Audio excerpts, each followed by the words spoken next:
The flashing red and blue lights sliced through the darkness, bouncing off the damp pavement as the police cruiser pulled up behind the lone vehicle.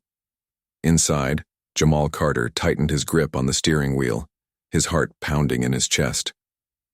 He had done nothing wrong, he knew that, but experience told him that didn't always matter. A sharp knock on the window made him jump.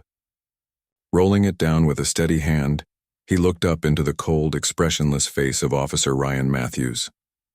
"License and registration," the officer demanded, his voice clipped and firm.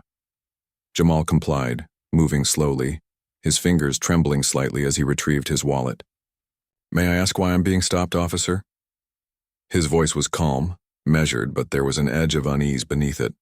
Officer Matthews ignored the question, snatching the documents from Jamal's hand and glancing at them.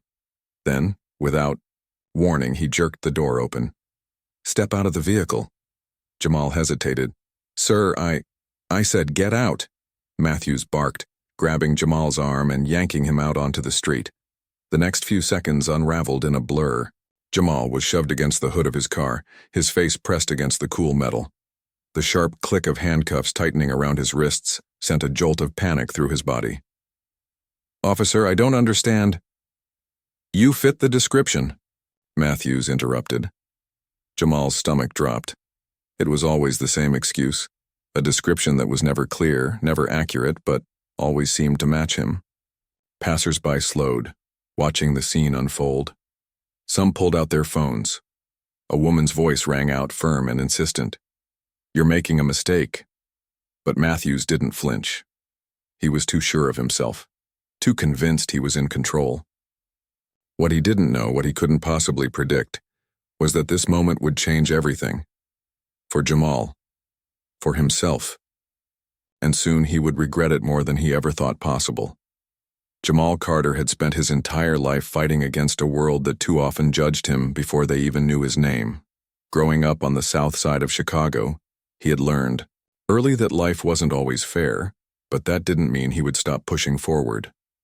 Raised by a single mother, Vanessa Carter, Jamal had been taught the values of hard work, integrity, and resilience. His mother worked 2 jobs, one as a nurse at a local clinic and another cleaning offices at night, just to make ends meet. Despite her exhaustion, she always made time to instill hope in her son. "Jamal, don't let this world break you," she would say, her tired eyes filled with warmth. "You are meant for more." Jamal had taken those words to heart. He was an honor student in high school, balancing academics with a part-time job at a grocery store. He had dreams, big ones. He wanted to own his own business, maybe even a tech startup one day. But first, he needed to finish college. Despite his ambition, Jamal knew the world saw him differently. He had lost count of how many times he had been followed around in stores, how many times women clutched their purses when he walked by, how many times police cars slowed down when he was simply jogging through his own neighborhood. And then, there were the traffic stops. Jamal had been pulled over more times than he could remember. Sometimes it was for a broken taillight that wasn't broken. Other times, no reason was given at all. He had learned to keep his hands visible, his voice calm, his movements slow. He had learned to say, "Yes, sir," even when his pride screamed against it. But it never got easier. That evening, Jamal had just finished an exhausting shift at a downtown restaurant where he worked as a waiter to help pay for college. He was on his way home looking forward to a quiet night of studying. He had one more semester before graduation, and he was determined to make it through. But fate had other plans. When he saw the flashing lights in his rearview mirror, his stomach clenched. Not again. He took a deep breath and pulled over, forcing himself to stay calm. But as Officer Ryan Matthews approached his window, something in the air felt different.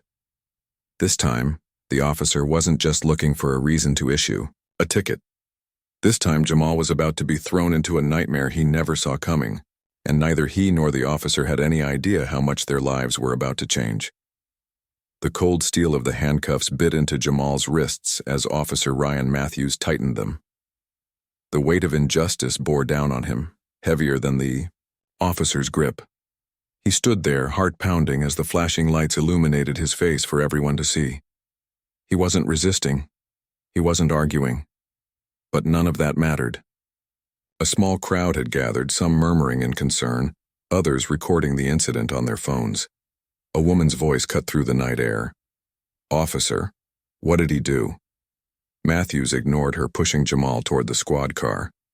"You have the right to remain silent," he recited, though his tone lacked the usual formality. Jamal's breath came in short, sharp bursts.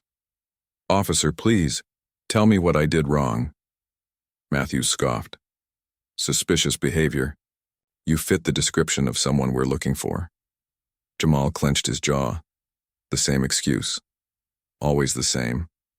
He had heard those words before, and they were never followed by an apology, only humiliation. The car door swung open, and before he could say another word, he was shoved inside. The slam of the door echoed like a final verdict. As the car pulled away, Jamal's mind raced. His mother's voice echoed in his head. "Stay calm. Get through it." But how could he stay calm when he was being treated like a criminal for simply existing? The station was just as he remembered from the last time he was brought in. Small, dimly lit, and filled with tension. The officers barely looked at him as he was led to a holding cell and shoved inside. Jamal sat down on the cold metal bench, his mind clouded with frustration and fear. He had never committed a crime. He had never even had a parking ticket. And yet, here he was again. The hours dragged on. No explanations, no calls. Just silence. He thought about his mother. How would she react when she found out? Would she be disappointed? Angry?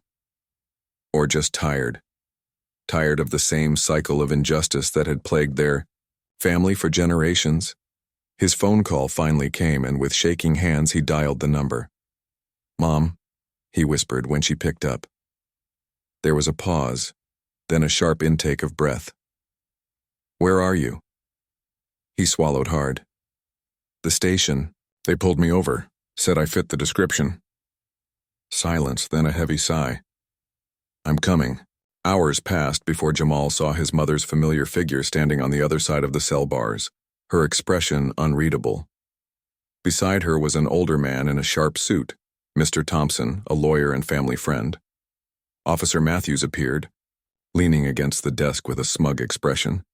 "What can I do for you, ma'am?" Vanessa squared her shoulders. "You can explain why my son is here." Matthews shrugged. "Like I said, he fits the description." "And what description is that?" Thompson's voice was calm but firm. "Because I checked, there's no active bolo matching his details."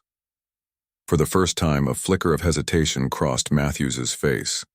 Thompson slid a folder across the desk. "I'd advise you to look at the legal ramifications of wrongful arrest, Officer Matthews." Matthews's jaw tightened, but he said nothing. A moment later, he turned to another officer. "Let him go." Just like that. No apology, no acknowledgement of the mistake, just the sound of the cell door opening and a muttered, "You're free to go." Jamal stepped out, rubbing his wrists where the cuffs had been. His mother placed a hand on his shoulder. "You okay?" He nodded, but something in him had changed. This wasn't just another bad experience. This wasn't something he could let go. That night, as he sat on his bed staring at the ceiling, a fire burned inside him. He had spent his life avoiding trouble, playing by the rules. But what good had that done? If the world was going to judge him no matter what he did, then he was going to make sure his voice was heard. Jamal wasn't just going to move on from this, he was going to fight back. Jamal sat in his small apartment, staring at the ceiling, his mind racing. He had spent years following the rules, staying out of trouble, believing that if he worked hard enough, the world would reward him. But now, after yet another wrongful arrest, the truth had never been clearer. The system wasn't built for people like him. His mother had always told him to keep his head down to survive, but surviving wasn't enough anymore. He wanted to live, without fear, without being seen as a suspect the moment he stepped outside. His phone vibrated on the nightstand. Message from his best friend Malik. "Bro, I saw the video. This ain't right. You gotta do something." Jamal sighed. The video. Within hours of his release, the footage of his arrest had gone viral. The woman who had filmed it had posted it online, and it spread like wildfire. People were outraged. The comments were filled with anger, support, and calls for justice. Then another text came in, this time from an unknown number. "Mr. Carter, my name is Amanda Reese. I'm a journalist with the Tribune. I'd love to speak with you about your experience." Jamal hesitated. He had always avoided attention. The idea of speaking out made him uneasy. But then he remembered the cold metal of the handcuffs, the smug look on Officer Matthews's face, the fear in his mother's eyes. He took a deep breath and typed a response. "I'll talk." The next day, Jamal met Amanda at a small cafe downtown. She was a sharp, no-nonsense reporter who had covered cases of police misconduct before. She listened intently as he recounted the arrest, taking notes, her face unreadable. Finally, she looked up. "Jamal, this is a powerful story. But it's more than just about you. This happens all the time, and most people never speak out. Are you ready for what comes with this?" Jamal exhaled. "I don't know, but I know I can't stay silent anymore." The article went live the following week. "Wrongfully arrested, a college student's fight for justice." It wasn't just a story, it was a call to action. People rallied behind him, demanding answers. Activists reached out offering their support. And then came the biggest shock of all. The mayor's office called. Jamal was invited to a town hall meeting where city officials and police representatives would discuss the growing concerns over racial profiling. He didn't know what to expect, but he knew he had to go. When he arrived, the tension in the room was palpable. A panel of officials sat at the front, including Chief of Police Daniel Whitmore, and, to Jamal's surprise, Officer Ryan Matthews. Jamal took a seat, his hands clenched into fists. This was the man who had humiliated him, who had treated him like a criminal for no reason. And now he had to sit across from him as if they were equals. The discussion began, and one by one people shared their experiences. Stories like Jamal's, stories even worse. The crowd listened intently, emotions running high. Then the moderator turned to Jamal. "Mr. Carter, would you like to speak?" Jamal's heart pounded. This was his moment. He stood, scanning the faces in the room.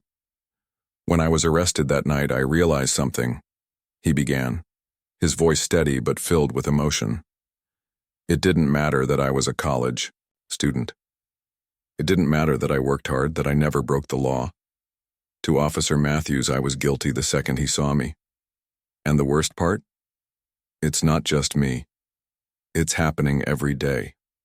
He turned to Matthews, locking eyes with him. "You never even saw me as a person, did you?" For the first time, Matthews looked uncomfortable. He cleared his throat but said nothing. Jamal continued. "I could have stayed quiet. I could have let this be another story that gets buried. But I won't. Because this isn't just about me, it's about every black man who's been told his life doesn't matter. And I refuse to accept that." The room erupted in applause. People stood, cheering, some with tears in their eyes. Jamal sat down, his hands shaking. He had never spoken like that before. But it felt right. The aftermath was overwhelming. News outlets wanted to interview him. Civil rights organizations reached out, asking him to speak at rallies. And most importantly, the mayor's office announced an internal investigation into the police department's profiling practices. But Jamal knew this was just the beginning. He wasn't just going to speak, he was going to act. That night, he made a decision that would change everything. He was going to become a lawyer. Not just for himself, for every person who had ever been silenced. Jamal had always dreamed of making a difference, but until that night, he had no idea how powerful his voice could be. The town hall speech had changed everything. For weeks, his phone didn't stop ringing. Activists, attorneys, students, even celebrities reached out expressing their support. His story was now a symbol, a wake-up call for those who had ignored the problem for too long. But Jamal wasn't interested in being a fleeting headline. He wanted real change. He quit his restaurant job and threw himself into activism, working with civil rights organizations to challenge police misconduct. He gave speeches, organized protests, and lobbied for police reform policies. Still, he knew that real change happened in courtrooms and legislative chambers, not just in the streets. And so 1 year after his wrongful arrest, Jamal Carter enrolled in law school. Law school was grueling. The long nights, endless reading, and intense debates pushed Jamal harder than anything ever had before. But every time exhaustion crept in, he thought about his arrest, about his mother's tired eyes, about every innocent black man who had been cuffed, thrown into a police car, and left without answers. This wasn't just school for him, it was war. Professors took notice. His passion was undeniable. He wasn't just studying legal theory, he was preparing for battle. By his second year, Jamal was interning at the Equal Justice Legal Center, working directly on cases of racial discrimination and wrongful arrests. Every day he met people whose stories mirrored his own, and every day he fought harder. Then, during his final year, Jamal received a case that would test everything he had learned. A young black man, Terrence Lewis, had been arrested under circumstances nearly identical to Jamal's. No reason, no charges, just fitting a description. Jamal took the case personally. The courtroom was silent as Jamal stood across from the arresting officer, Officer Ryan Matthews, the same man who had thrown Jamal into the back of a squad car years ago. But this time, things were different. Jamal was no longer a powerless college student. He was attorney Jamal Carter. Calm and composed, he walked up to the witness stand. Matthews avoided his gaze, but Jamal wasn't letting him off the hook. "Officer Matthews," he began, flipping through his notes. "How many times have you stopped individuals under reasonable suspicion without filing charges?" Matthews cleared his throat. "I don't have that number on hand." Jamal smirked. "That's interesting. Because according to department records, you've stopped over 300 black men in the last 3 years. And how many led to convictions?" Silence. Jamal leaned in. "0. The jury shifted. Matthews clenched his jaw. He had no defense. By the end of the trial, Terrence Lewis was cleared of all charges, and the court launched an official review of Matthews' history of racial profiling. As Jamal walked out of the courtroom, his mother was waiting. Tears filled her eyes. "You did it," she whispered, pulling him into a hug. "No, Mama," he said, smiling. "This is just the beginning." Jamal went on to open his own law firm, Carter Justice and Associates, dedicated to fighting wrongful arrests and racial discrimination. Within 5 years, his firm had helped over 200 wrongly accused individuals walk free. His story became a symbol of transformation, a reminder that adversity could be turned into purpose. And as he stood in a packed auditorium delivering a speech to the next generation of law students, he ended with the words that had carried him through. "Don't let this world break you. You are meant for more." Jamal Carter's journey was never about just one wrongful arrest. It was about a system that had failed too many for too long, and a young man who refused to be another statistic. He could have let anger consume him. He could have walked away, beaten down by injustice. But instead, he stood up, fought back, and changed the course of his life. And now he fights for others. But Jamal's story isn't unique. There are thousands like him, people facing injustice, struggling to be seen, fighting for their chance to be heard. Maybe you're one of them. Maybe you've been told that the odds are stacked against you, that your voice doesn't matter, that no matter how hard you try, the world won't let you succeed. But let Jamal's story be a reminder. You are not powerless, you are not alone. You have the strength to rise, to fight, to demand the respect and justice you deserve. So don't wait for permission. Don't wait for the world to change. Be the one who changes it. Speak up. Stand tall. Take action. Because your story is still being written. And like Jamal, you have the power to make it one the world will never forget.